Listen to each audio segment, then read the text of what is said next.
Tahun 2025 akan jadi tahun pertarungan yang berat bagi para pedagang dan pengusaha. Siapkah Anda? Berikut berita resminya. Jelas, pukulan paling besar ada pada kenaikan pajak menjadi 12%, diikuti oleh naiknya iuran-iuran lainnya. Hal ini jelas akan memicu kenaikan harga bahan pangan dan harga barang produksi. Loh, kok bisa? Mari kita berlogika. Dalam rangka membayar kenaikan pajak, pabrik akan menaikkan harga jual produk demi menutup beban pajak. Kalau sampai tidak menaikkan harga jual produk, tentu akan memangkas pengeluaran, artinya PHK besar-besaran. Nah, sementara di sisi lain, dalam rangka membayar kenaikan iuran lain-lain yang jumlahnya segambreng itu, yang karyawan akan mulai berdagang apa saja demi meningkatkan pendapatan, sementara yang berdagang akan menaikkan harga barang dagangannya. Ini bagaikan efek domino, di mana kenaikan pajak akan memicu kenaikan harga barang-barang lainnya. Nangkep ya? Kita kembali ke pabrik. Mari berandai-andai. Jika pabrik itu menaikkan harga barang produksi, tentu akan membuat daya jualnya turun. Masuk akal ya? Karena di mana harga itu naik, pasti penjualannya akan turun. Misalnya Anda bayangkan harga sebuah sepeda motor yang dulu 12 juta rupiah per unitnya, andai kata nih misal mampu dijual sampai 100 unit per bulan misalnya. Ketika harga motor itu naik dari 12 menjadi 20 juta atau 24 juta, tentu penjualnya akan turun, nggak 100 lagi per bulannya.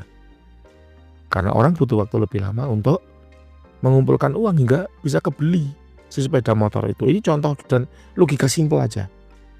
Ya. Jadi otomatis pemasukan dari pabrik juga akan berkurang. Efeknya apa?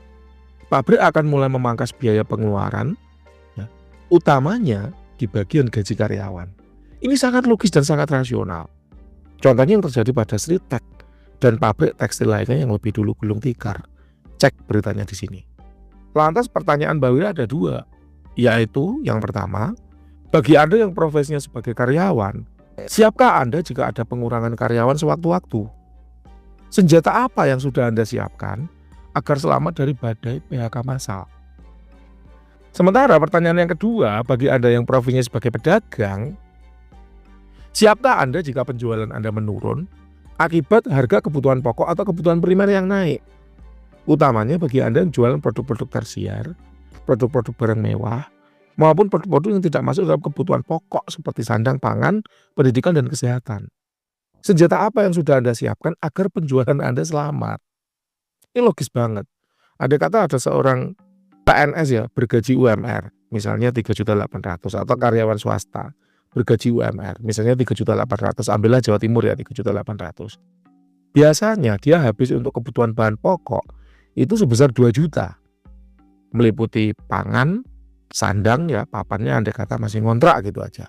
Kemudian pendidikan dan kesehatan. Pendidikan tuh meliputi SPP anak-anaknya ya. Kalau kesehatan itu ya beli obat-obatan ringan tuh andai kata habis 2 juta andai kata. Kemudian karena naiknya harga bahan pokok, kebutuhannya naik dari 2 juta jadi 3 juta. Tentu kan sisanya untuk beli kebutuhan lain-lain itu kan jadi berkurang.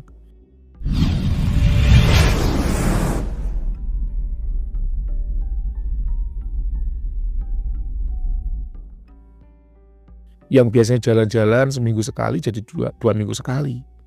Yang biasanya bisa nyisihkan uang untuk jajan makan di luar seminggu sekali jadi 2 minggu sekali, kan begitu dan seterusnya.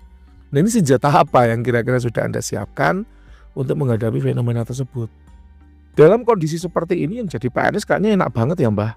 Udah gajinya aman terjamin, tidak ada PHK, dapat tunjangan macam-macam. Wah, enak banget pokoknya PNS itu. Makanya jadi profesi idaman mertua kan gitu. Wih, kata siapa ya? PNS enak. Boleh dicek di berita.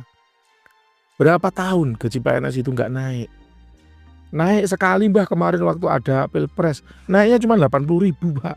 Sementara harga kebutuhan itu sudah naik nggak karuan. Lalu senjata apa yang sudah para PNS ini siapkan demi memenuhi kebutuhan? Jangan bilang dengan cara memperbesar duit proyekan. Berat Pak kalau solusi Anda seperti itu. Banyak PNS yang ngeluh ke Mbak Wira, aduh Mbak golongan kecil, gaji pas-pasan, gak pernah dapat proyek.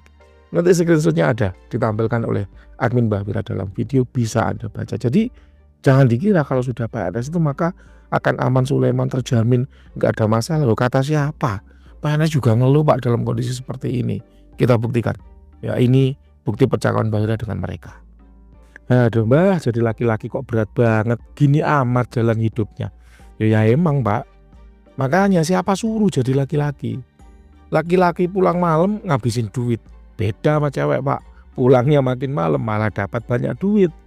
Laki-laki kerja sampai kaos basah keringat. Hasilnya segitu-gitu aja. Beda sama cewek. Kerja sampai nggak pakai kaos, hasilnya wah luar biasa banyak. Maka dari itu Pak, jadi laki-laki itu harus punya curigo. Apa itu curigo? Senjata. Bukan senjata tajam. Bukan juga senjata api. Melainkan ilmu pengetahuan dan keterampilan agar hidup Anda lebih mudah. Perhatikan laki-laki yang berjualan tanpa keterampilan. Berat Pak. Hujan-hujanan, dagangan yang gak laku, gitu masih diolok-olok, viral lagi. Ya meskipun terlepas setelah itu dia dapat duit dan lain sebagainya, tapi coba perhatikan. Berapa banyak penjual es teh serupa yang setelah diolok-olok tapi gak dapat apa-apa. Bagaimana? Apakah Anda tetap akan berdiam dalam kemalasan?